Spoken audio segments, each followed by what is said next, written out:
What's happening, everybody? Welcome back to another episode of the Sports Card CEO, the official collectibles podcast of JustBaseball.com.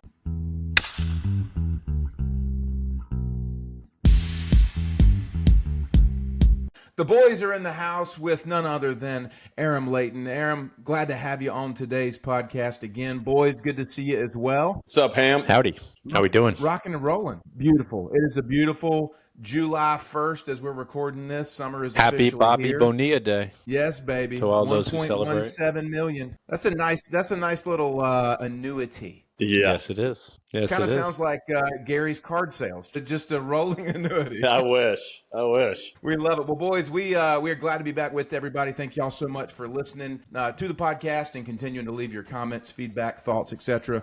We've got Aram on today, so we're going to dive into some great info on the baseball front, and we're going to start off with Aram. Give us your weekly update since you're on with us to start the show today. Yeah, I'm excited because I feel like you guys have way more riveting updates, but I'll just tell you what I've been doing. And I know Kearns knows because I was kind of consulting him on how exactly I should go about this. As you guys know, I absolutely love Kevin McGonigal and Luis Pena, and I know you guys have been picking up both as well. Basically, every single refractor that I could get, I've been grabbing. So, like, any refractor that was $210 or less for either of those guys, I was going to grab it. So I finally got them all together, and I went and took them to send out to PSA earlier this week, and actually yesterday, I should say. It's only Tuesday. Yeah, so that whole process has been fun. But I will say I've been a little bit disappointed in the quality control, especially with the McGonigals. I know you guys have probably noticed that, like bottom left corner or bottom right corner of a lot of the back of these cards have just been beat up. So I've been a little bit stressed about the process because I've got all of my Peñas, I've got all of my McGonigals. I'd say I've probably got about 7 or 8 of each refractor wise. And I even had one gold McGonigal that I don't even know if I can send it to get graded. It's how disappointing it is in terms of the surface. So figuring that out, but setting it out, and I'm kind of bracing and a little bit nervous because you just don't want the dreaded 8. No. Welcome to the game. Welcome to the game. Note to self, Tops, please next year do not put color on the corners. That note to self there, please. Let's go back to white corners. So I have, just because we're talking about it, so I have a Pena Blue right here that gemmed. And what they're talking about, for those that can see the video, is that back colored corner right there. On every single player, it has a color on it. And on most of them, it's a bit whitening. Yes. And are they're still given the benefit of the doubt because of that? Sometimes. The answer is no, because I just got back a card that was like, I mean, it was beautiful, and it was very minuscule down there, and it got a 9. I think like you look at some scans of some 10s and you see some whitening, right? And so people are then say, I think they're giving them the benefit of the doubt. But again, it's a subjective system. So one grader might give it the benefit of the doubt if they're having a good day, and then they might crush you if they're having a bad day. So it's not necessarily PSA as a whole, I don't think, sitting there saying 2025 Bowman has these colored corners, we're going to give the benefit of the doubt. I think it's subjective. It's a grader upon grader thing. It's going to make the values of those 10s in the future, when these guys become who we think they're going to become, even that much higher. The discussion that we should have. Gary, what's going on with you, buddy? Man, you see me on camera for the first time in 6 weeks, boys. I think I've done like 3 episodes with a burrito in my left hand driving down the interstate with 4 kids in the back seat. So I think it's nice to actually be back home, and it's nice to be on a live episode with you guys. So baseball season for me officially is over with my kids. We had a great season, but it's officially over. So travel ball in the South has slowed down for younger ages. It's now the high school ages is kind of taking over down here. But honestly, I needed the break. We grinded since last fall, and so it's been nice. We've got a lot of travel ahead. We were in Florida last week, but now kind of back to normal. From a card standpoint, obviously, as Matt alluded to earlier, trying to keep that annuity rolling, baby, every week. Some cards that I've been holding for a while that have kind of built a lot of value recently. Cash out on Spencer Jones. No, I got to hit on that here in a second, by the way. The cheap shot early from Aram. This show's about to get spicy. From the ropes. We'll see. But it's kind of selling into, obviously, the guys that are performing and guys I have a lot of quantity of. But now is where it really, I think, where the money is made going into next year, right now. And it's what I want to talk to Aram about today, and we'll dive more into this later. But that's what I'm starting to do, is really starting to study performance and studying deeper dives. What are people doing the last 14 days, 7 days, 30 days? Where's the value? Who are the guys that have gotten the call up that maybe are getting crushed, that still have a ton of talent? And so that's kind of what I'm up to. I have bought some stuff, buy a Rayner Red 1010, which, a lot of people would look at me and go, why are you buying Rayner when he's hurt? I think that dude is going to be a dude. That's why I'm doing that. So those kind of purchases right now. But overall, if you're trying to buy Connor Griffin and you're trying to buy these guys right now that are crushing it, you're going to pay the piper, because anything in baseball right now, if you're going after the cream of the crop, the prices are going sky high. Yeah, that's me in a nutshell. Those guys are the guys that you have to start making your off-season list. If you want to buy Connor Griffin, put him on your off-season list, because there will be a time to buy him. I'm not saying he's going to be cheap, but he'll be less expensive than he is now. My card front, so as you know, I'm away for the month now. I'm out in Southampton for the month of July, and so I'm not doing much submitting this month. I'm trying not to buy that much this month. It's July 1st, so we'll see how that goes. But I'm kind of just watching the market, enjoying baseball, looking forward to the All-Star break. I mean, I'm still following everything in the minor leagues going on every single night, and the guys that I own, if I'll be opportunistic, and there's still the guys that I'm looking for more of that if I see, I'll jump on. But I'm kind of like, I don't want to say taking the month off, but I'm definitely going to be a little less aggressive than I have been in the past. You shouldn't have said that. I'm going to start texting you prospects I'm really excited about now every couple days. I love, here's the statement. It's like, I really haven't bought that much this month, but it's only July 1st, and we'll see. That's pretty much what I said. So we'll see. It's July 1st. I'm trying to just be at a somewhat of a card vacation, although I do have to have a little honesty session here with Aram here. So, Aram, when you came out with Kevin McGonigal early, I'm not going to lie, I doubted you. I doubted that assessment. I looked at it and I said, he doesn't check the boxes of the power, the speed, and the things I was looking for. And I was like, I'm just doubting him on this. And Aram, I have to give you a big apology there. That dude has been a straight baller. I mean, and you were screaming it from the rooftops, and I don't think I listened well enough, unfortunately. But if those of y'all that listened go back and listen to that episode from a couple months ago, you're thanking Aram right now because you've laughed all the way to the bank. Thank you for that shout, because honestly, it was a little bit tough, like putting the list out, when we put out our top 100 around that time as well. It was definitely a statement, but it was what I actually believed. I wasn't trying to be edgy or anything like that, but a lot of the initial reaction was, whoa, McGonigal that high? And I knew I just had to wear it. And I was like, just wait till he comes back fully healthy. Let him get going here. And he's rolling, man. I don't even know if I expected this much. And I think I love that you mentioned the power. We're seeing that start to really shine through here. 5 homers in his last 20 games. And something that I think is going to continue to become a little bit more a part of his game. I was actually talking to Max Clark about it the other day. I was like, I think he might be my favorite. Kevin McGonigal might be my favorite hitter to watch right now in the minor leagues. And Max goes, me too. So I think a lot of the guys on that team there are just marveling at what he's doing too. Now is your time, though, to apologize to me for Spencer Jones. It's your turn, okay? I knew there was a catch. I knew there was a catch. That is the catch. Have you seen his stats? Yes, I'll actually give you the exact stats to just only help your case here.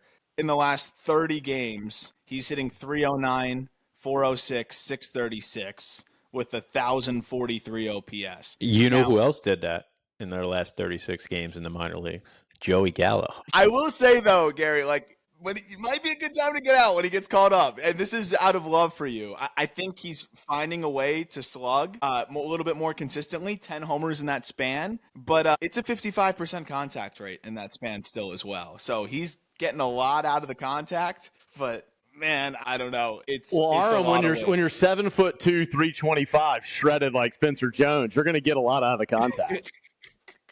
Hey, before we really dive into things, Matt, what's going on in your world? Let's dive into some baseball here, buddy. I'm just hanging on to the tiger by the tail. June was just ballistic for us. Between I had a couple of different Sundays where I was preaching out of town. Then we had Fanatics Fest. We had our, I think, second highest gross sale month for Ham House Sports. Little Matt was on a bender at Fanatics Fest and after, having to keep up with him. The insurance agency is wide open right now. We hired a first new producer. Work stuff has been crazy. Kids out of school has been crazy. And I told my wife the other day, I was like, I feel like I could sleep for a week and still not be caught up with where the pace of life is right now. But on the card front, man, we moved into some really nice vintage and some really nice Jordan inserts at Fanatics Fest. That market has been insane. Like we bought a Jordan insert at $2,200 and got offered $3,200 on it like 3 days later. Just understanding population count on some of those older cards, looking at newer graded labels versus older graded labels. We've really been capitalizing on it. We've honestly liquidated a good bit of our prospect inventory right now. We're holding like 1 or 2 cards of, Leo, Jenkins, Hunter, Isaac. We got a Basayo orange. And outside of that, man, we pretty much cleared everything out. We've got a decent order at PSA right now that we'll see what comes of it. But yeah, just kind of settling in before the National. I think right now, to kind of allude to what you guys talked about prepping for the off season, I think for us too, we've been to enough of these large card shows. You want to have inventory in hand when you walk on that show floor. And so we're kind of prepping ourselves to have the kind of inventory that's national type inventory. So, low population, rare stuff, higher value, that stuff's going to move there. And so we're kind of gearing up and getting ready for that. Nice. I feel like that your national gear up's different than mine in that I'm not going to the National in preparation to like sell or necessarily even buy. It's more just to, I don't want to use the word network because it's such a cliche word, but like just to meet people that, you don't normally get to see on a daily basis or whatnot. But it's smart. I mean, Jordan will fly anywhere, but that market specifically, you'll see a lot of that stuff. Yeah, and the thing I found about going to these larger shows too, when you walk in with solid inventory, it just puts you in a position to have an asset in hand, and you can do cash plus or trade plus cash. Yeah. And really get into some better scenarios. And also too, these trade nights at the National are stupid. And I know this isn't really y'all's game per se, but when you can get into these trade nights at the National and you can find certain assets and you have certain assets on hand, like you can just kill it, Last year, I set up at your table. You guys invited me over there, and I had no expectation. I mean, I ended up selling like $16,000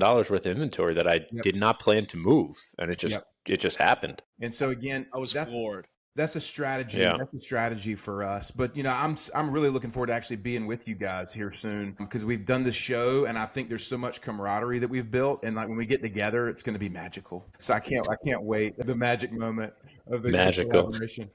So let's dive into things here because we have Aram on the show.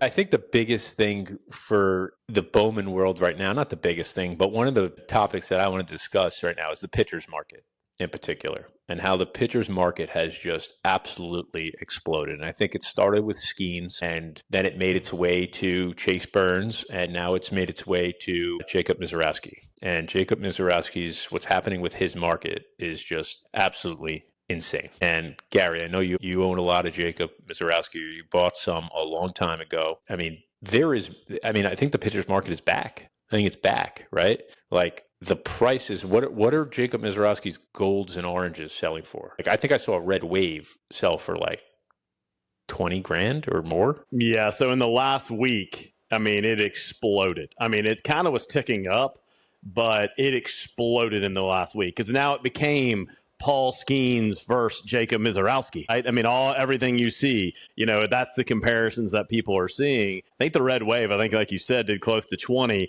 A gold 10, the night that I sold my orange 10 on Fanatics, a gold 10 did 10.6. My orange 10 did 11 something, and which is crazy. It should have done a lot more than the gold, but it didn't. Or should the gold have done less? Oh, exactly. But when you look at that, that's a card that I bought. You've seen multiple cards over the last several months that have gone online that y'all have sent me of cards that I bought back in September, October, November.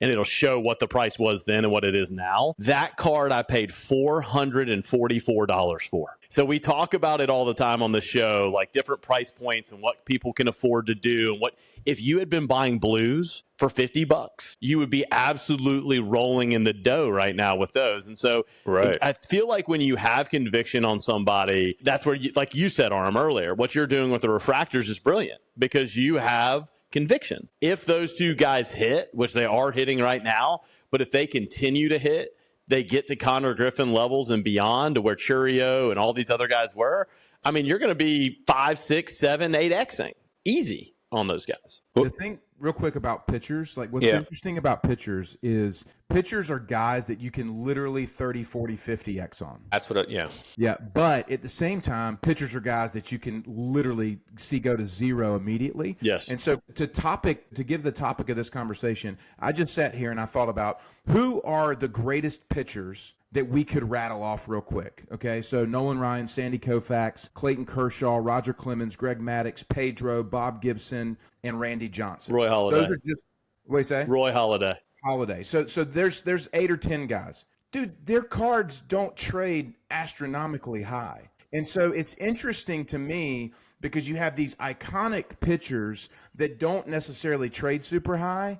And in the modern market, you've got guys going after these pitchers, but then you have like Shohei with the arm surgery. You know what I mean? All these guys getting Tommy John. It's a really weird thing for people to get into, but it's opportunistic. Kershaw has Bowman cards of those guys that you listed. Kershaw's market, his high-end market is very strong, but he's established. Like he's proven, you know? You don't see what we're seeing in prospecting with pitchers. I mean, you know, Paul Skeens was an anomaly, and now it's taken off of everybody's trying to find the next Paul Skeens. Who is the next Paul Skeens? Like, who is this guy that you can buy a $30 or a $10 base auto of and sell it for $800? Who is the next one? Everybody's looking for them. But to me, it seems like this, and I'm not saying this is a bad thing because, again, it's all a matter of your risk tolerance, right? Like if $10 is nothing to you, then go buy 25 of these guys if you have conviction, right? But it feels like this pitcher market is a bubble that's just waiting to pop because if you're taking too much risk on more than you can handle, one injury, which can happen, is going to blow that market up. Somebody who's buying Gary, who bought your orange at $11K, I'm sorry, but he comes out with an elbow injury. I hope that never happens. I'm just saying that injuries with pitchers are common. Somebody's going to be very upset, and I think it's going to scare everybody else off. It would scare me off if I was spending that kind of money on a pitcher. I know that. But that being said, there are still opportunities to make money.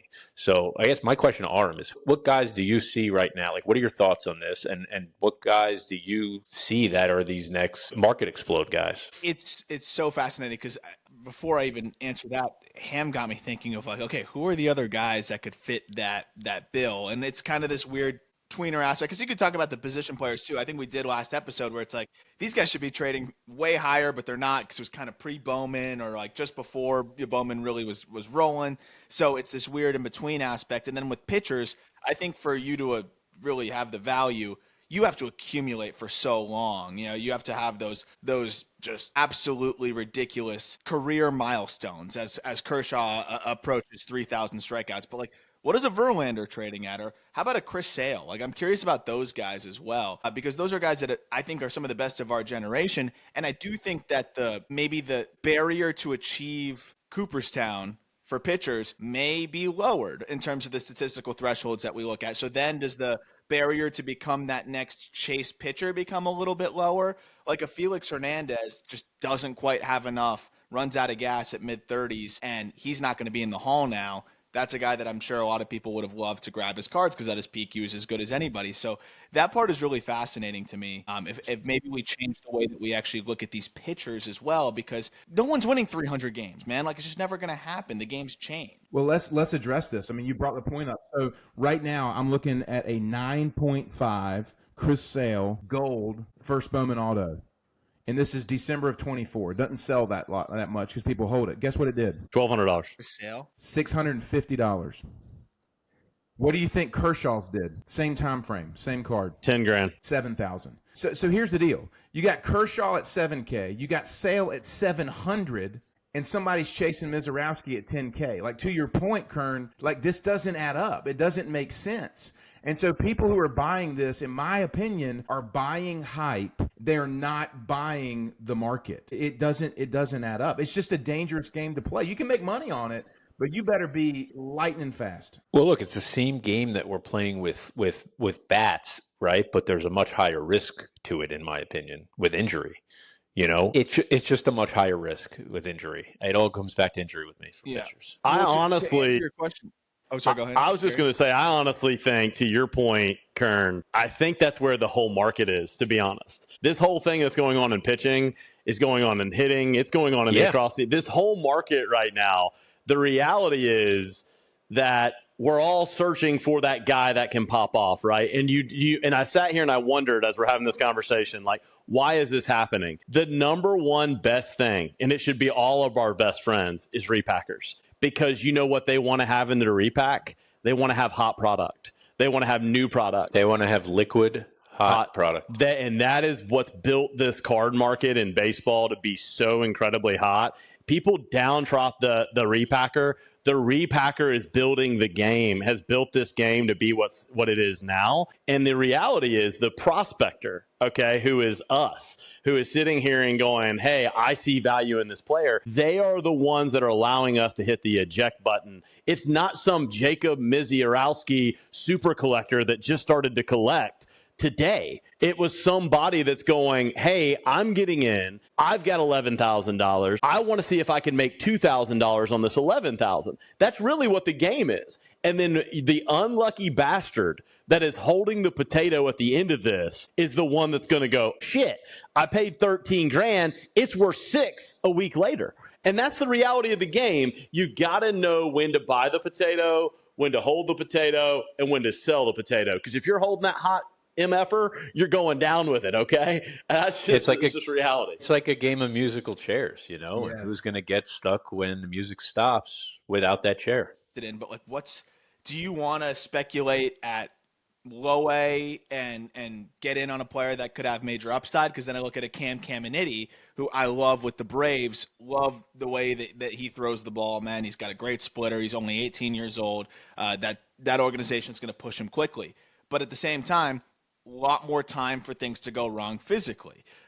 Then you have a guy that maybe has a little bit more notoriety and fanfare, who you guys just had on the show, like a Travis Sakura, who is already trending towards the upper levels, dominating at every stop. Could be a guy that is a lot closer to the big leagues, probably a little bit more pricey, quote unquote. But what I'm realizing is I'd imagine that the barrier of entry cost-wise is not much different for a pitcher in low A versus double A, because nobody really cares until you're in the show. So you might as well load up on those upper-level guys, to which, not saying it because he was just on your show, Travis Sakura seems like one of the best options right now, because it's 3+ pitches. He's throwing strikes. It's a big body. He's handling the workload. Like, yes, he was hurt to start the year, but that's a little hip thing. No one cares about that. He's clearly fine from it. And like those are the types of guys where it's like, okay, I can see that translating to big league success pretty quickly. So here's the thing that I've noticed. It's interesting. When Little Matt and I first got into the hobby, we had a buddy of ours, and he had a Bowman collection. He was like a closet Bowman guy,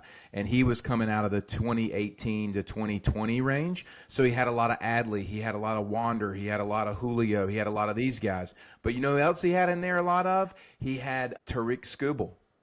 He also had Jesus Luzardo. Is it Luzardo? Isn't that his name? Yep. So he had guys like this because the pitcher game was still there. You know what I mean? But what happened is on Skubal, dude, Skubal's prices even to debut were awful. I mean, awful, like $50 for like a gold. Like awful. I don't think you can prospect on pitchers when they're in the minor leagues unless you have the stones to hold them for 3 to 4 years, because what drives a pitcher's prospect's values truly is at debut when they have dominant performances in the major leagues.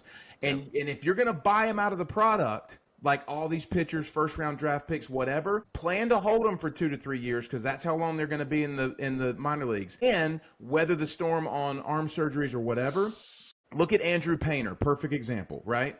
You got Mick Abel. You got Griff McGarry. Those are all Phillies guys. Like, they're great pitchers, but their value is not seen until that debut thing. So that's where you got to be smart, in my opinion, with these pitchers. Well, yeah, you're spot on, but it also goes back to what you're alluding to. It's the price point that you're entering at is all relative, right? Use Spencer Schwallenbach for the Braves, relatively unknown until he got there, right? Well, I could have bought Spencer Schwallenbach oranges for $100.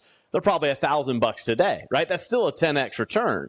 So I think it's all relative to what the pitcher is, what the talent level is. But going it even a step further, what are people trying to buy when at debut? You hit it, Ham. It's somebody at that debut that's going to blow you away. That's where Sakura is so interesting, right? Give me pitchers that can go blow 10 guys away. That's going to be the headline on ESPN. You know, he's the next Paul Skeens. He's the next Jacob Mizorowski. That's where the big money is going to be. But I 100% believe a guy like Cam Caminiti, Braves prospects usually hold their value very well. But if he takes 2 years to get there, or 3 years, I guarantee you in 2 years from now, his prices will be 50% of where they're at today. And if you can enter that guy's timeline at the right time and buy those cards, you will make money. And so I think it's all, to me, it's price point of where you can enter, and it's what to expect in the prospect that's there. And I don't buy many pitchers, but there's a guy that's out there that's intriguing me right now, and it's a Met.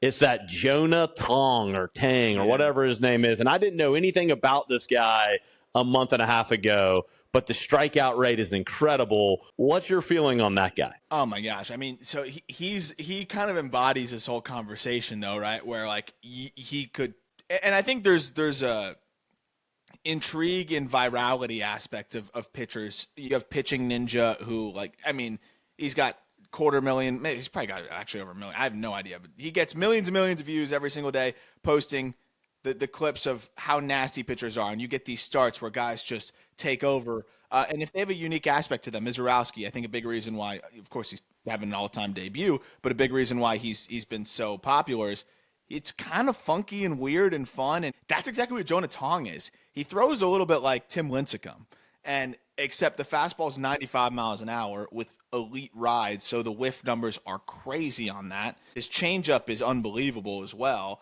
and that's why he's striking out 40% of batters right now. So the big thing with Tong has just been the command and just kind of honing in on that and filling up the zone a little bit more consistently, and he's been doing just that. And then you look at the Mets situation, they have one of the best, I think, pitching development infrastructures now. You know, you pair Dave Stearns, who was over in Milwaukee with a much more limited budget and helped build that player development infrastructure that they have there.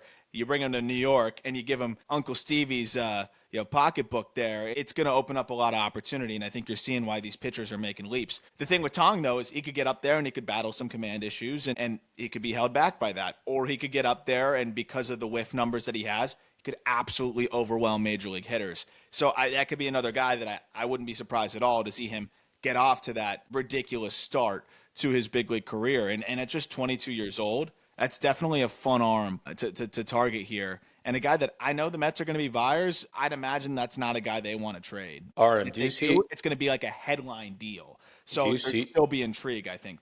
Do you see Jonah coming up this year for the Mets? Because they have some injuries right now that they're struggling. I mean, that unfortunate injury to Canning. And I wouldn't fully rule it out. I think Nolan McLean has the inside track there just because he's older, I think filling up the zone a bit more diverse of an arsenal. And I don't think they want to rush Tong. I think they see him as a guy that could become this frontline starter for them. But you don't want to just throw him into the deep end. He just turned 22 2 weeks ago and really was a late bloomer. So I wouldn't rule it out. It could be one of those situations, too, where they're making a push late in the season. They say, hey, come into the bullpen and help us make this World Series push. And then next year you see him, in the rotation. But I think McLean has that edge right now. So here's the interesting thing. A Tong Gold auto right now is sitting at about $500, $550, $600. That's a gold. So you look at your price point entry on a guy like that, right? Now, you say if he's the next Mizorowski and you're net 500 to 600 raw and you're able to gym it, you've got a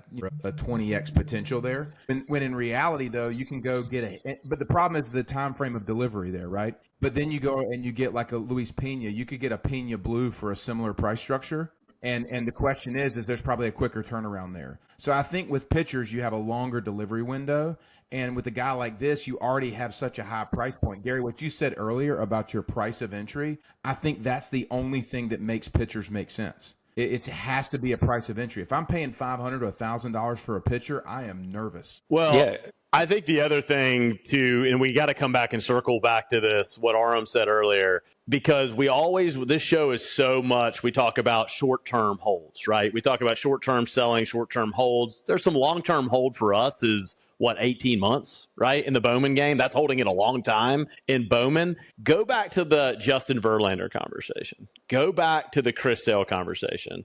Go back to those guys and say, hey, should we all be looking at those guys if we're talking about a long-term hold in 15, 20, 25 years, where Aram, if those guys are Hall of Famers and their golds are selling for $500, that seems like a free square. Because we're going to look back at Chris Sale and go, do you remember how dominant that guy was when he was healthy? Do we remember Justin Verlander for all of those years dominating the major leagues, and he's valued at 10% of Clayton Kershaw? And they may be the last of their kind. Like, I'm looking at Clayton Kershaw, who's going to hit 3,000 strikeouts the next time he starts. Again, I don't know who's going to do something like that again. Maybe it's the Skeens, maybe it happens, but I do think this is the last of their kind, of the guys that are going to be pushing even north of 200 wins and accumulating strikeouts to that degree. And I do think people were going to look back on a Verlander and a Kershaw. Kershaw, you could make the case, is the best left-handed pitcher of all time. I don't know how that's not a card that more people aren't targeting in the same, I think, idea of a Koufax or whatever. I understand that those are vintage and it's different or whatever it may be.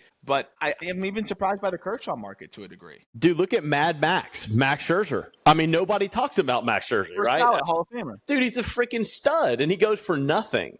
And so, again, to people that this is a heavy Bowman show, it's a heavy prospecting show, but sometimes there is a ton of value in looking at these older guys too, and that's something to think about here. Well, I think I would feel a heck of a lot more comfortable holding a Chris Sale gold at $600 than buying a Jonah Tong gold at $550. That's kind of just like hello, But again, you're talking about, this whole idea of store of value.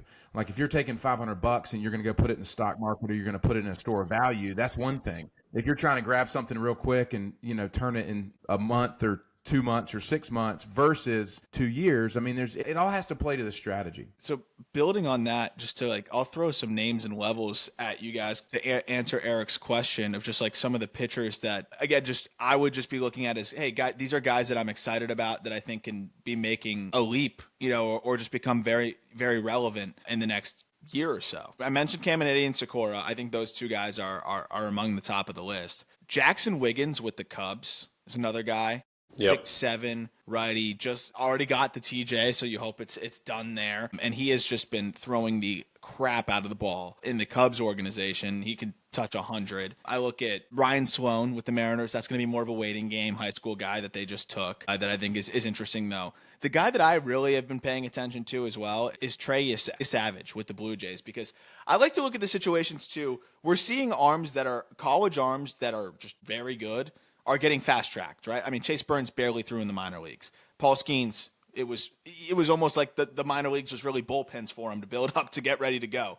I think we're seeing that with more and more guys. And I think with Trey Savage, he may not quite be on those guys' level, but the Blue Jays need pitching help. There's no way he's up there any later than the start of next year. And he is shoving already through each stop, and he's already in Double-A, racking up the Ks there. That's a guy, there's nobody in the big leagues really in his way. All those vets are going to be on their way out soon. That's a perfect example of a guy that I feel like could just get up there and get an opportunity. Luis Morales with the A's. There's not a lot of arms in his way to big league success. And Morales is just another guy that, I could see them already in Triple-A, getting ready to throw him into the equation as soon as this year. So those are all guys that I'm having fun monitoring. But again, I was kind of curious and wanted to throw it to you guys. When do I buy for those guys? Because some of them are already in Double-A. Do I wait till just before their debut when I think they're about to get called up?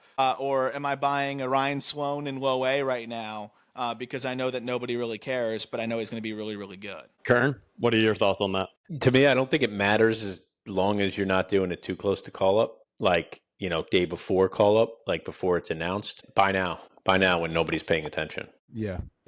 That'd be my take. Just buy now. I think it's a price point analysis too. Like when you look at those guys against, where the other market, pitchers are. I think that's really important. Yeah. What you said earlier, Aram, is what also we're missing out on this conversation, in my opinion, is the pitcher market is dominated by kind of that allure of a name, right? It has a certain aspect to it where a guy who throws 94, 95 with great command and strikes guys out, nobody cares. But a guy like Paul Skeens, who's going to touch 100 and is going to sweep 14 inches on a slider or whatever, Mizorowski, who's going to touch 100, Chase Burns, I don't know what his velocity is, but if you're buying pitchers, they better throw 100 miles an hour. That's my opinion. Because if they don't, nobody cares. I'm going to be Gary and say people like the drip, people like the home runs, people like the stolen bases. Well, guess what? People like 100-mile-an-hour fastballs. So if you're buying pitchers, they better throw three figures, and that is your only buying strategy, in my opinion. I don't disagree too much there, really. I mean, again, unless that entry point is really low. If you could buy a guy, we go back to the Spencer Schwallenbach argument, and you could buy Schwallenbach's mid to high 90s, not triple digits, but he's a hell of a pitcher. If you could buy him low and nobody else is on him, a guy like Aram, especially that has that kind of intel, then you got conviction on a guy. I mean, $50 to $100 with the upside to be 10x, go for it. Yeah, I don't know. I think what's interesting with Chase Burns right now, and I think this is going to be really interesting for the pitcher market, all these guys have gotten so high, and he's getting blown up, right? First two starts, he's come out, and he just got blown up. It's going to be really interesting to see how long people last before they hit the eject button there. And I don't think it's very much longer. I mean, it probably will start now, and people will start slowly hitting the eject button, but he goes out and has one more bad start. The eject button is there. And the question, Aram, is how low, how good can this kid be? But the prices are already so high, right? So he has to fall so far to actually be a good buy. It's funny. I just opened a box of 24 draft, which, by the way, that draft class is balling out from top to bottom. I mean, you got guys in the second, third round that are looking really good. The Tyson Lewises, the Mike Sirotas of the world, all that stuff. So it's been really fun. But I pulled a Chase Burns auto out of 250, and I was like, what do I send it to get graded? Do I just sell it raw? What do I do? First start was pretty good, and then, as you mentioned, last start, he got bombed. Like, it was terrible last night. I was so excited, too. I was in my seat planted. It was Crochet versus Burns. I'm like, here we go. At this point, you might as well grade. Yeah, I might as well grade it now. But I agree, man, and I think Burns is a special talent, but here's another thing that you have to think about. Where is he playing? He's playing in Great American Ballpark. That is arguably the hardest place to pitch. And he's a high fastball guy that loves to run it at the top of the zone. The Red Sox going into yesterday, what I heard was they were just training high fastball, high fastball, high fastball. Dial up the machine and just train that. And his command wasn't on, so he hung some breaking balls. The high fastballs bled over the middle, and he got teed off on. I think he's going to be a good pitcher for a long time.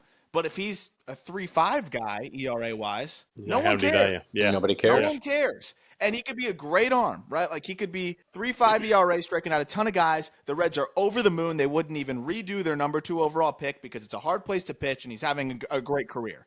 But the hobby doesn't give a shit. Like, right. That's the interesting part of it. And to your point, I do think that people might start to realize that and hit the eject button, even though he's throwing all right. And then you're going to have people that have his cards being like, well, what did you expect? That have followed him a little bit more closely. They're going to say, I expected a Hall of Fame arm immediately because that's what we get, right? You know who I'm buying? I'm buying Jaron DeBerry. Jaron DeBerry. It's my guy. All right, enough pitcher talk here. I have a question for Aram. These pitchers. The Futures game roster was announced yesterday. Surprises, not that it really, really matters, but surprises, snubs, Aram, in your opinion? It's funny because I love seeing people get upset about the Futures game roster. It doesn't really matter. I just no, it does. It does because you want to see those players play. But what I've realized in the last year or so, when I would actually ask some people with teams, why didn't you send this guy? And sometimes it's okay. There's no Samuel Basallo, right? That's because I think they're not rolling out a call up, or at least they think that there might be a chance that he could be called up around that timeline. They don't want to ragdoll him a little bit more, in the next month and have him go to Atlanta and then go somewhere else and whatever it may be. But that was a guy that, of course, I looked at immediately and I was like, oh man, I always like seeing, Basayo do his thing and would have loved to see him out there. Of course, you see them the Brewers send out Jesus Made. I would have loved to see them send out, Luis Pena as well. But I think some of the guys that have been banged up a little bit over the year, they're just like, hey, let's just not throw them into this environment. And so I understand it a little bit. But those are the two very obvious snubs, I think, for me, where it was like, I would have loved to see Basayo get after it. And then Luis Pena, just to be able to see him out there with Made together, I think would have been really fun. But I think for the most part, like, you got a lot of really fun players. The Mariners don't need to send Harry Ford for the fourth time, who's having a great year, by the way. But I think he is the most tenured futures game player of all time. I'm pretty sure it's the fourth time he's been there. I would have loved to have seen Ryan Sloan throw an inning. Right.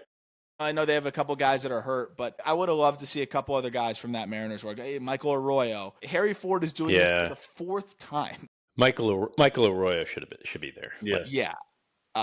Yep. But I thought a lot of the teams got it right for the most part. Like, I think you got a lot of fun players. But yeah, I mean, like, some teams, I have a theory on this. I think some teams use this as an audition for guys too. Not that any teams are going to take a major takeaway from, having a guy at the futures game, but you have scouts out there always. You have, execs out there, people watching. Trade deadlines coming up. Yeah, the fact that they were sent out there says the org was feeling good about them, and then on top of that, a little bit of a farce. Yeah, they go and have a great BP, and I think it adds to the allure a little bit. And I do think, like, the Astros, the other player they sent is a right-hander, Olimber Santana. Good player, having a great year. They have a lot of other arms and players that I think have been more impressive, that maybe would have a little bit more prospect intrigue. You think maybe they're trying to move them? Potentially getting moved. It does happen. Yeah. Makes sense. Well, Aram, I have a question as well for you on guys that have gotten the call so far this year. Matt, can you put that up on the screen real quick? I want to touch on that. I know we're running out of time, but would like to.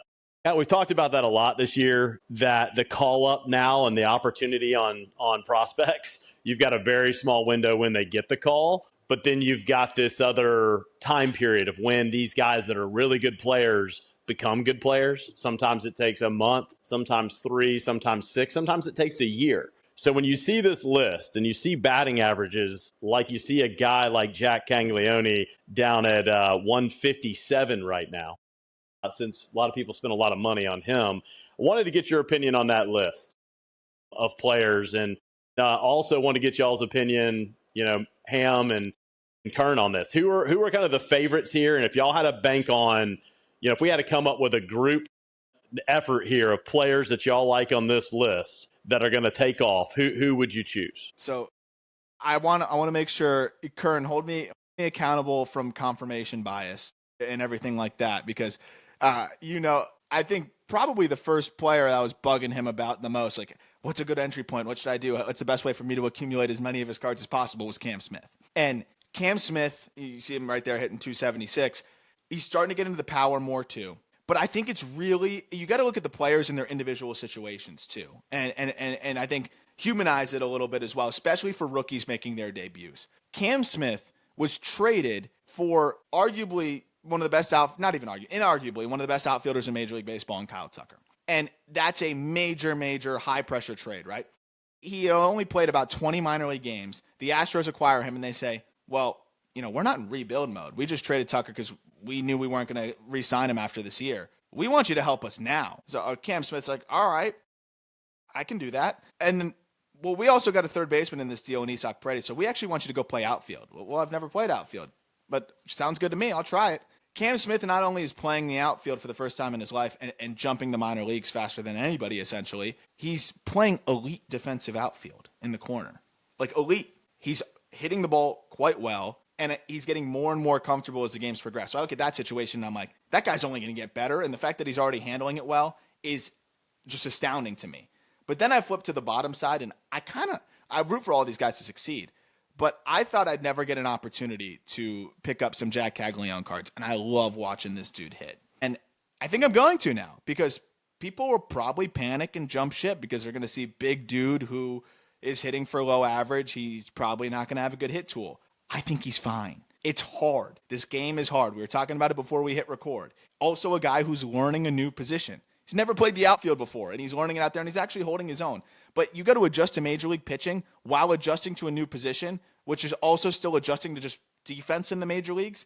If you look at Caglianone's numbers, he's not striking out a ton. He's still hitting the ball super hard. It's just on the ground a little bit too much. And I think he's going to settle in, and that's ultimately going to be a guy that gets all the runway in the world. So I see a Cam Smith as a guy that, even though he's succeeding, I'd still roll with him, there might not be another opportunity to get in. But then I see a Caglione, a Roman Anthony as well, who have similar batted ball profiles. Hit the shit out of the ball. Their swing decisions could be a little bit better right now, and maybe just put it on the ground too much. And they're both guys that are franchise-altering talents that I wouldn't worry about, the numbers at all. And then one other name, Agustin Ramirez with the Marlins. It's just another guy that it's not just the fact that he is mashing baseballs. He's trying to prove he can stick behind the dish. They may stop that experiment and just move him to first base DH, which I think is only going to help him offensively. But he is by far the Marlins' best power bat now. And the fact that he's doing that now as a rookie, that's a guy that also is going to get all the runway and also all the shine as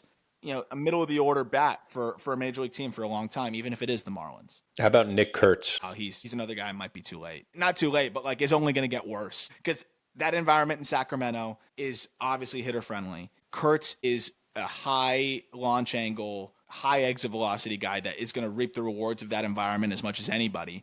And we're already seeing him cut down on the whiff day by day. I think he's a monster as well. Yeah, he looks the part. Here's my list of guys, and Kern, let's get yours, and Ham, get yours favorites on this list. I'm not gonna say anything about the players. These are just the guys that stand out to me, not from only their talent level, Aram, but I'm also talking about where their cards are trading currently. Okay, that's the key factor for me is where their values are at. Luke Keeschel, I love that kid, love love where he's at. Kyle Teal, think he's a really good baseball player. Drake Baldwin. Thomas Jace for the Cardinals. Jason Dominguez. I'm going to get booed on this one. Thank you. I don't know where his values are currently. I haven't been watching him, but I've been waiting for his opportunity. I still think he can ball. Brady House, one of my favorites. I think he's Austin Riley 2.0. Kobe Mayo, finally figuring it out. Finally is one of those guys we talked about. The signs are Kobe Mayo is finally becoming Kobe Mayo. Humanize him. Sorry to cut you off real quick, too. His situation has sucked. Hey, you're up for a week. Show us something. Oh, no, you're back down because we need to win now. Hey, get back up here. Show us something. Nope, back down. That's just not a realistic scenario for a kid. Now he's finally getting runway, and look, he's succeeding. One of my favorites, and I've talked about him on the show, and I'll die on this one like the Titanic. He's on. If I had a ship, Spencer Jones and Marcelo Mayer would be on it together. Okay, Marcelo Mayer, I think the dude's going to be a baller with the short porch in Boston. I really, really do. I think that kid's going to be a baller. Christian Moore, I love the pop, what he'll have there long term. I think he's going to be a good player. And then probably my other favorite on the ship, and I know he has not had a great year, but he's got the power, he's got the speed. Dylan Cruz along James Wood is going to be good for a long time. That's my list. I like the Cruz shout. I think people are going to jump way too quick on guys like that, and he's just too toolsy and too fun. But yeah, I love all those players. Kern. Yeah, I mean, I don't have as long of a list as Gary, just because that's not really my buying style. But Kern said Walcott's not on this list. I'm done. But there's guys that I like in there for their values and not for their values. Like Nick Kurtz, I wouldn't buy him right now, but I love Nick Kurtz long term. There will be an opportunity, I think, at some point maybe to buy him. A small window in the offseason maybe, where you can look for somebody to get out. I like Marcelo, the short porch, I do. The Mets on there, I don't like as buys, Luis Angel and Ronnie. Ronnie looks a little more comfortable now, but I'm not buying. There was somebody else on there that I'm forgetting that I did like. I don't know, but the guys that I like on there are Nick Kurtz and Marcelo Mayer. I like the Dominguez shout though too, because Dominguez. I don't know what the market is either, because you just always assume it's. I don't know how much it's down. Yeah, but he's going to be playing meaningful baseball. I mean, they're World Series contenders, and he's getting better and better and better. I think as you look, especially from the right side of the plate. As long as they don't baby him and they let him play every day. Yeah. Do you think he has 30, 40 home run potential in the major leagues in years to come? I think he can hit 30 for sure. I do. And I think with that porch there, he in a peak season could push closer to 40, but I definitely think he can hit 30. And then one other name that you threw in there is Chandler Simpson. He's been playing way better of late. I understand he's never going to hit a home run, but there's something about his game that I think people are going to just continue to gravitate. That's Matt's guy. He's exciting. He's fun. Yeah. He's exciting. People talk about him. Yep. Yeah. He's the fastest guy in the league.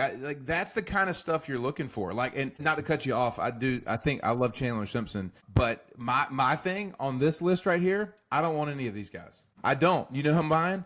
I'm gonna go buy James Wood because he's still undervalued and he's still generational. So why would I go buy a Caglione blue for more than I could buy a James Wood blue for right now? Is this still more? Like, yeah, I mean, like a blue 10 just did, like, here's the deal. James Wood blue 10 just did 2,600 last night or whatever. A Jadon blue is at like 1,800. Yeah.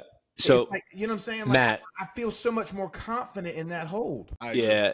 No, Matt, I love that you just said that because as I was naming the list, I'm like, who would I buy? But I'm not looking to buy any of those guys right now. And again, we all have different buying styles. Gary, like you do a great job of picking these guys off on where their values are and then flipping them and making money. You know what I mean? And not to say that can't be done. It can be. You're living proof that it is done on a daily basis, but that's not my style. That's like none of those guys on that list I'm looking to buy right now. I'll tell you, it's just not the way I do it. Well, my personal thing is like I can't stomach the asset depreciation. Like I can't. And so I'm either buying a guy who has stability and longevity because I know it's a store of value with my asset, or I'm buying a guy on the early stages who I can keep very quick and move. You know what I mean?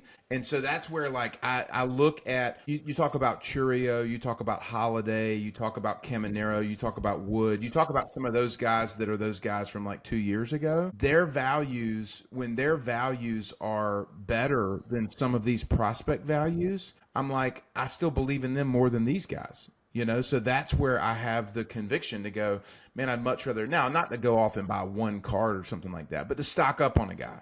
You know what I mean? To kind of pour assets into a guy. That's kind of the way I look at it. Yeah, I mean, Caminero could have a 40 home run season this year, right? Yeah, and like, it's crazy. 21, 22. Like, give me a guy that's hitting 40 home runs at 21, 22 in the bigs with, 10 to 12, 15 years ahead of him. So, like, what's the price difference? So, because Gary mentioned Luke Keyshaw, that's the one guy I missed when I was going through it. One of my favorite, just well-rounded players I think you have in the game right now or young, rookies in the game because it's like 50 to 55 across the board on the tools grades. And then when you have the intangibles to maximize all of that, I love players like that. Like he may not win an MVP, but he's going to be an all-star and he's going to be really good for a long time. And it sounds like the entry price is still really low for a guy like that. Yeah, how does he compare to maybe and I'm not even trying to compare these players because James Wood, if I had the money, I would buy every expensive James Wood card I could right now. But what is the price gap there? Because that's part of it for me sometimes too. It's I can't buy that James Wood, and I really like Luke Keyshaw, so I got to buy some Luke Keyshaw. I bought 3 Luke Keyshaw Reds for an average of about $1,500 a piece. Yeah. So right now his blue 10's trading at like $400. So you can get a Keyshaw blue at $400. That makes sense versus going in on J-Dom at $1,800. Yeah, okay. I didn't know the price points. And then what would a James Wood blue 10 be doing right now? Like 2027. Yeah, I'd way rather have the James Wood than the J-Dom. But again, for financial purposes, the Luke Keyshaw sounds great for a fraction of that, and you feel good about the chances. Well, that's what my whole point was about this today, showcasing this. Because this is gonna be a bold statement. Give me a Dylan Cruz orange 10 all day long at $2,000 to $2,500 against a Luis Pena at 6 or 7 right now. Okay? All day long. Give me it all day long. And the reality is people are paying it. And I get that right now in a short term, you're going to make more money on Pena, right? Most likely in the short term. But if I'm looking at next year, and that's what we're talking about right now, where you're going to make money next year, these are the guys you make money on next year. You can make Pena right now, but I'm already starting to think about next year because I feel like the value is drying up on the current prospects I want. This is where you make money on next year. And the leap for a Dylan Cruz is huge. up and down rookie to superstar, whereas a Pena, the leap would be, okay, double A. Like maybe, okay, now he's being fast tracked, but then you could have the same rookie ups and downs again. And to your point, all of those things. The next step for Cruz, if it happens, is perennial all-star. Yes. So that is the fun aspect of that too. Gary, who's buying a Pena blue at $6-7 grand? Did I say blue? Orange. I meant orange. Okay. Did I say blue? Yeah. Well, you talked about the orange. You're talking about blue, so Sorry. yeah. Okay. Sorry. Just want to make sure there's no crazy people out there buying a Pena blue. I do feel like this is like strategy, right? And like there's no wrong strategy. You have to know what you like. You know what I mean? And like I think there's guys that buy into the hype of young prospects and turn them quickly. But if you buy into the hype of young prospects and you're trying to hold, it's very dangerous. Whereas Gary, you've done a great job of doing a little bit of both. You buy into the young prospects and move them quickly, but then you also have this knowledge of baseball and you're buying into guys who have debuted, right? And then you see the value in them like a year out. And that's where you've done extremely well. And so I think the point goes back to, I say this on the show all the time. I say it to little Matt all the time, and he calls me, too conservative or too whatever. I'm saying have a plan. Yes. Like, have a plan. Know what you're going to do. That's my problem. Yeah, have a plan. Like, if you're just buying cards, goes, oh, he's cool, everybody likes him. Like, dude, you're going to get torched in this game. Like, this is very, very, very important. Have a strategy, have a plan. Well, the reason we do this show too is just share what we've done well and what we haven't done well, right? And one thing that I am doing right now, we'll go back and look on this a year from now, and maybe I'll burn with this idea, but what my newest strategy has been, because it's worked for me in the past, is like I love Quintero right now, right? So what am I doing on Quintero? I think he's still too cheap. So I'm buying everything I can. I'm buying greens. I'm buying blues. I'm buying everything I can. Pena's already caught up. I'm buying Hope. Zahir Hope, I think, could be the most underrated one of all right now, right? So I'm buying them all. And there are people who are like, oh, man, you're buying 12 oranges. No shit, I am. Because I think he's too cheap. McGonigal is probably still too cheap for what he could be. Some of these guys, the Mates, the Penas, the ones that are getting the buzz, I'm too late. I've got FOMO on Pena right now. Yeah, you have to have Pena at the beginning. Buy it. My problem is the FOMO. I'm working so hard to try to kill that voice, but I'll be like, well, it's still gonna go up, and then I see him go 3 for 4, and then I do it. So like, but that's the thing. That's the reason I love Pena. Like, you target your guy at the beginning, right? And he was completely overshadowed. And I bought everything I possibly could. Everything I possibly could. And now I feel like I'm in a good place. Would I buy him now if I had? No, I would not. His market's caught up, right? Now on to the next guy. Yeah, no, stock up. So my question is, though, we were going into this release, okay, and I know we all were going, man, be careful at the beginning. Release prices are high. But for Pena, his prices were not. Right. And some of these other guys. So my question is, and that's what's been different about this year. I feel like at the release, all the big names hit. So if we go back in the past where guys didn't hit, you could see their prices go down, like Eldridge, Troy for the Diamondbacks had a horrible year. Solid. I mean, all those guys, they didn't hit and their prices sank like the Titanic. This year, all the big guys are doing well. Yeah. All of them. So if you didn't get in early, so I think it's really the key is, and this is where Aram comes in, you got to get the players right. And if he tells you to buy Kevin McGonigal, you buy Kevin McGonigal. Well, and it was funny because if you guys remember, I think we were talking about it. I'm like, I don't know if I've ever been more excited about a Bowman checklist, especially Bowman baseball. Like, I don't think I'd ever been more excited about a checklist top to bottom. And sure enough, they've all hit to a point. So I think it's also having this, and you're never going to get it 100% correct, but having this conversation of how good is this checklist relative to other checklists? And then, maybe comparing it that way as well. Because again, I think when there's so many guys hitting, definitely players get lost in between the cracks. And that's a great point, Gary. Is Quintero the best player in this release? Not the best player in the release, but he's definitely really, really good. And I think he's... Because his power and his speed and his average have me just like totally like slobbering over here. He's really, really, really, really good. I still lean like the Penas and the McGonigals because I have them as like top 15 prospects overall in baseball. But I think Quintero's all of a sudden got himself in that same conversation now where he's... one of the best teenage prospects in the game, too. Hope or Quintero? It's for what? Close Baseball now. player? Or who do you think is going to be better? I still lean Hope. because I think he has 40 home run juice. But Quintero could be across the board. Quintero's going to stick in center, too. That's a big thing. I don't know how much the hobby cares about that. Hope's going to play a corner. Quintero's going to stick in center. So is Quintero a PCA type guy? Because obviously got power, speed, is he PCA type comp? Not quite an 80 grade defender, but I think he could be a really good all around center fielder for sure. So, Aram, I have a little selfish question, couple selfish questions here while we've got you on the show. Xavier Isaac. Okay. I love the guy. He's a North Carolina guy. His buddy, his agent, shut up, Kern. His agent is a buddy of ours. And I look at a guy like Isaac and I look at a guy like Montez, right? Like Montez has started to hit in AA.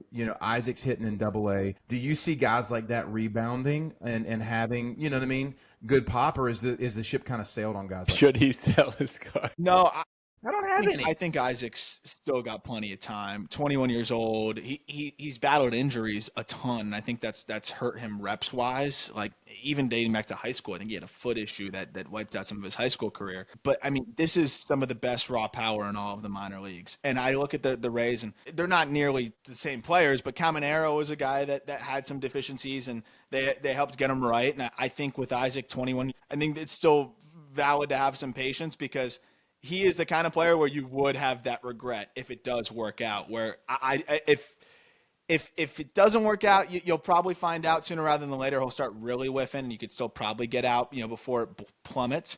But I still think you're looking at him in AA right now. He's starting to settle in. He's been DHing every game, so that tells me he's still been hurt. But the exit velocities are, again, some of the best in all of minor league baseball. I'm going to take a chance on a guy like that, especially when he's as athletic as he is for 6'4", 240. I think he's got all the talent in the world. It's just a matter of, can he hit enough? It's always a big question, but the approach has gotten so much better. I have some cards of his, and I'm weathering the storm. I'm willing to do it. I think the point of that question is applying the same level of strategy that Gary applied to a guy that's already debuted to a minor league guy who's already seen his peak and has fallen off. And now you're looking at, I'm not buying Isaac to sell him in 6 months, but we sold out of all of our Montez and all of our Isaac, and now their values are still kind of low, and I'm seeing them starting to perform a little bit. I'm like, there's a time to buy in again. Could you get back in on a guy like that into 2026? It's kind of the thought process. I think it could be worth a shot if the price is low. You have to know be okay with the volatility side of things with a guy like that and players of that archetype. Last Montez, ton of volatility as well. He whiffs, I think, more than people think. But both guys, and I think Isaac hits the ball even harder. Both guys could hit 40. And if the price is low enough to get in on a guy who can hit 40, that's pretty rare. You don't get an opportunity to do that. And a lot of people like to throw around 40 home run potential. I'm pretty conservative with that. Isaac's got 40 home run potential. Yeah, for sure. Xavier Isaac or Bryce Eldridge? I'd go Eldridge just because I think he's a little bit more complete and he's closer and I think has a direct path right now. But I think they have similar skill sets for sure. Does Eldridge get the call this year? Yes, I think so, especially with the way the team's playing. As long as he cuts down on the chase a little bit in AAA, I'd bet that he gets an opportunity this year for sure. Cool. Okay. Well, gents, we've kind of reached our mark here. Aram, you're the junkie solution here. It's like these guys are like, Aram. We can just list out names. Well, here. I'm excited to see you guys in Atlanta. We could just do this there's no time constraints. We can just go do it for 2-3 hours until you guys get tired. This is what it's like with my kids. I know Gary and Kern the same way. The kids all day. Hey, Dad, what about, hey, Dad, what about this? This is exactly how we treat Aram. So, guys, any final closing thoughts before we wrap up this episode? No, I'm good on my end. I appreciate you coming on, Aram. It's always nice to have you on. I just want to say, watching what you guys are doing with this show has been so awesome. So it's always great to just hop back on whenever you guys invite me. But seeing the Discord and how many people are just so excited asking you guys questions in there, just seeing the audience numbers continue to grow. I mean, you guys are doing an amazing job, and it's just so much fun for me to be on here, but also just seeing what you guys are building. I have a million ideas too, social media wise, content wise, that I'm excited to go over with you guys when I see you in person. But it's just been so awesome seeing what you guys are building, and to the audience, like, thank you all for checking this out, because I know that this is as good of an information source and also as fun of a way of being able to get all that information,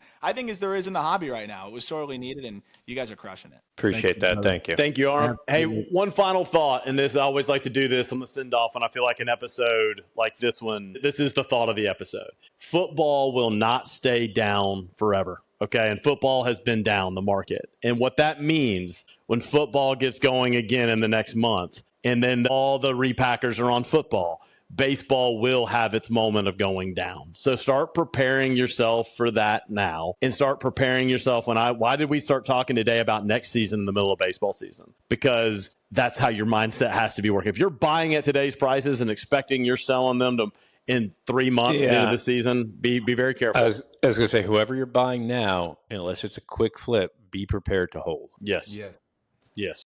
Thank you for telling me that. Honestly, I needed that.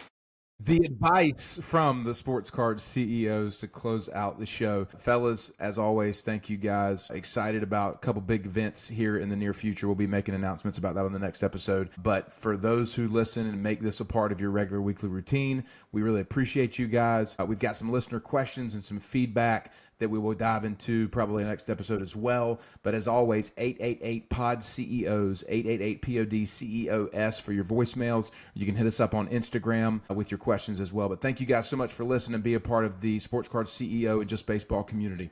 Peace. Yes.